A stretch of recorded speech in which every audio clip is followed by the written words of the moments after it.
On this whiteboard behind me, I'm going to go over how to properly analyze a rental property. I'm going to talk about how to make sure you're buying it at enough of a discount so you have enough equity. And then I'm also going to talk about how to calculate cash flow so you make sure that you never have to come out of pocket while you own it.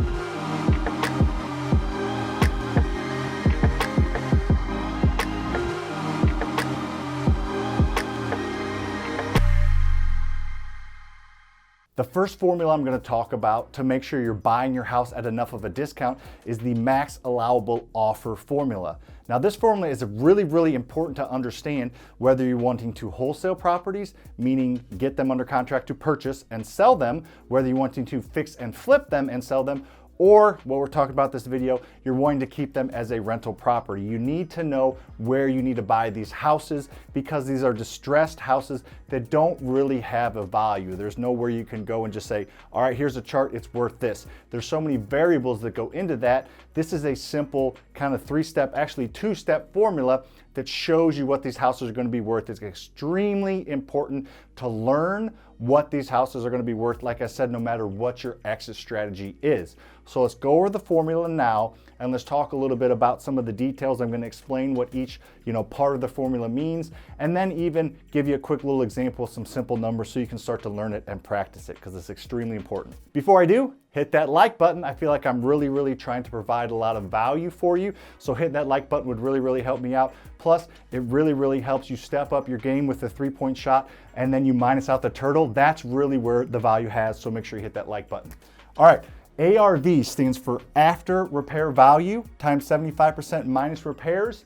That's your max allowable offer. So that's what we're trying to figure out is X there at the end. Not much of a math teacher, but we're gonna give it a shot. All right, so ARV, it's after repair value. What the house is worth after it's fixed up. Not right now, after it's fixed up, and that's kind of a subjective thing. There's some art, there's some science to it. That can be a little bit hard to figure out, but it's not too bad if you know what to do and as you learn how to figure it out. So what you do is we call it the 3-3-3 rule here at Faster Freedom.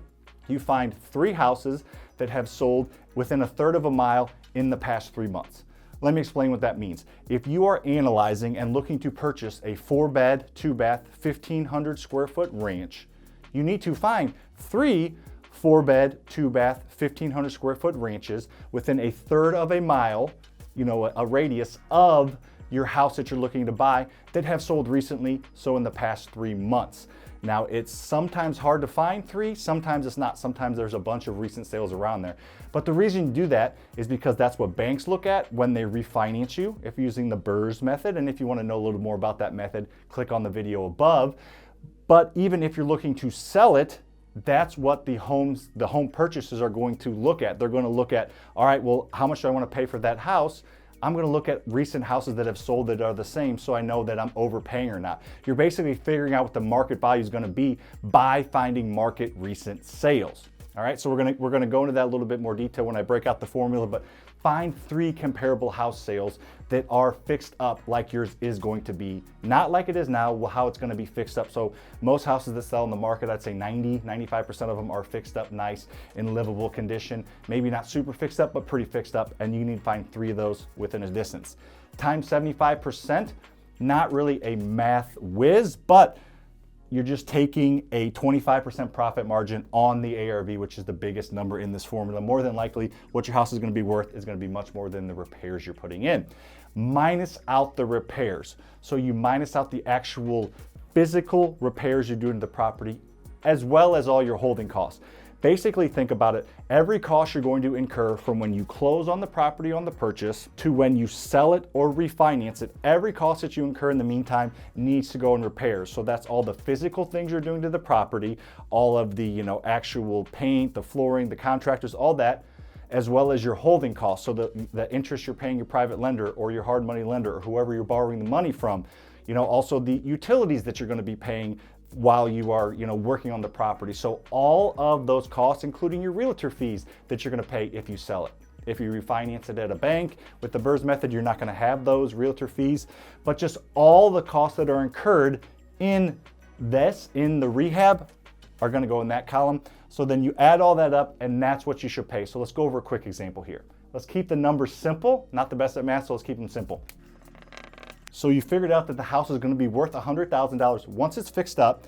Times that by 75%, or 0.75 is 75,000, minus your 20,000 repairs gives you a max allowable offer of 55,000, right? We're good. That is the most you should pay. Can you get it for 45, 50,000? Great, but that's the most you should pay, assuming that your ARV and repairs numbers are correct. It's extremely important to be conservative on your ARV and your repairs so that if things happen, because they tend to happen on, rehab projects and real estate investing, nothing goes exactly as planned. If you're conservative on all these numbers and you buy the house for 55,000, you should be very, very good to either wholesale it out, fix it up and sell it as a rental, and you'll make 25 grand, minus some fees. Or you should be able to refinance out with your local bank and have no money out of pocket with the BRRRR method. So now that you know how to buy the property, let's talk about how to figure out if it's going to cash flow or not. Because just because you bought it cheap enough does not mean it's going to cash flow. And if you're going to keep it as a rental, you're going to want to make sure it cash flows and you have equity. Before I erase this, make sure you hit that subscribe button and hit that notification bell. We go live on this channel. We give out a lot of free content on this channel. Don't ask you for a dime. So hit that subscribe button and that notification bell so you can get notified when we go live. So then you can make sure you're catching the touchdown over the shoulder and that you're not jumping into the end zone improperly.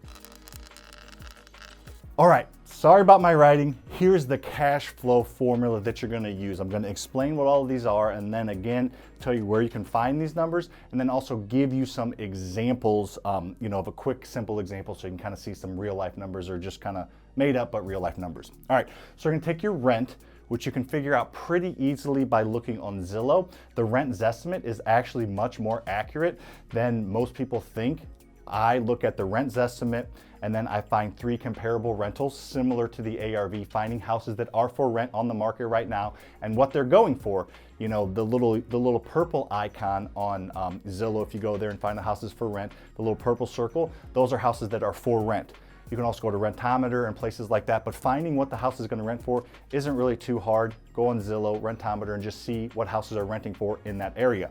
Then you minus out your mortgage.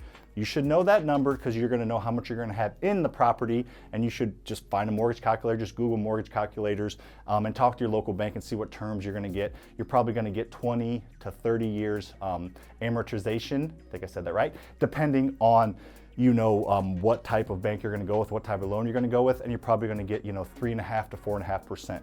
So you should be able to figure out that mortgage. That one you should know for sure. This one you should know for sure. Insurance. Get quotes from local insurance agents that deal with investors. Don't go to insurance agents that deal with residential investment properties. Go with insurance agents or brokers that deal with investment properties. So you should know that number. Maintenance, we put $150 per door aside every single month. So for this house, we would put $150 a month into the formula. Now, are we going to spend that every single month? No. Some months we'll spend $400 on the house and then it'll go 6 months without having to do anything. But you want to make sure to put some money aside for CapEx or just general repairs. Property management.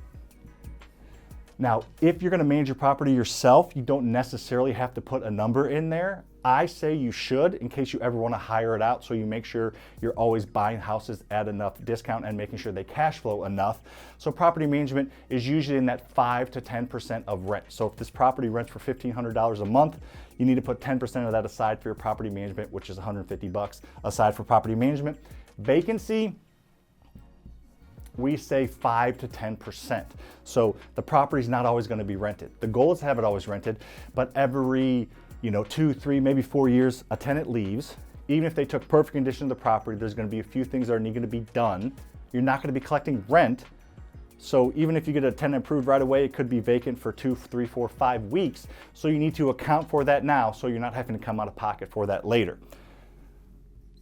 The last is real estate taxes. Again, Zillow shows what the recent tax records have been. I would cross-reference them by going to your local county website, but you can figure out what the taxes are. So you take the rent and you minus out all those monthly expenses. The mortgage is monthly, insurance you should be able to get monthly, maintenance is monthly, property management is monthly or a percentage, vacancy is monthly or percentage. Now real estate taxes, you're gonna see the taxes for the entire year. So if the taxes for the entire year are $12,000 or that'd be a lot. The taxes for the entire year are $1,200. You need to divide that by 12 because we're talking monthly cash flow here. So that would be 100 there. So if you do all that, you should be able to see if it's going to cash flow. And we look for $200 to $400 a month positive cash flow. All these realistic expenses that will come up if they're accounted for conservatively and you're still cash flowing $200 to $400 a month, then it's probably a good investment, especially if you bought it at enough of a discount. That is going to be a perfect rental property. I get asked all the time, how do you keep something as a rental property or flip it or wholesale it? Well, if it meets the equity formula, max allowable offer formula we talked about, if it meets this cash flow formula we just talked about, I'm going to keep it as a rental. But a lot of houses you can buy cheap enough, but they're not going to cash flow, and I'm not going to buy something that's not going to cash flow. So like I said, we look for $200 to $400 a month positive cash flow left over. So that's kind of a quick little example for you of a formula that we use. The two main formulas you're going to want to know if you're going to plan on keeping properties as rentals. There's a lot that goes into that. It's just a quick video. We talk about all this time on this channel. If you're still watching, you're pretty interested in this, check out the links below in the description. I have, usually some free trainings in there. Also have a mentorship that explains all this in great detail, lifetime mentorship that explains everything. You have lifetime access to me and my team. So we have a lot of resources beyond the free stuff. But if you're not looking to pay right now, I understand. Just enjoy the free stuff on my Instagram, on my YouTube, on my TikTok, all under the name @SamFasterFreedom. But if you kind of get to that next level and get there quickly, the mentorship is a great option. See you on the next one.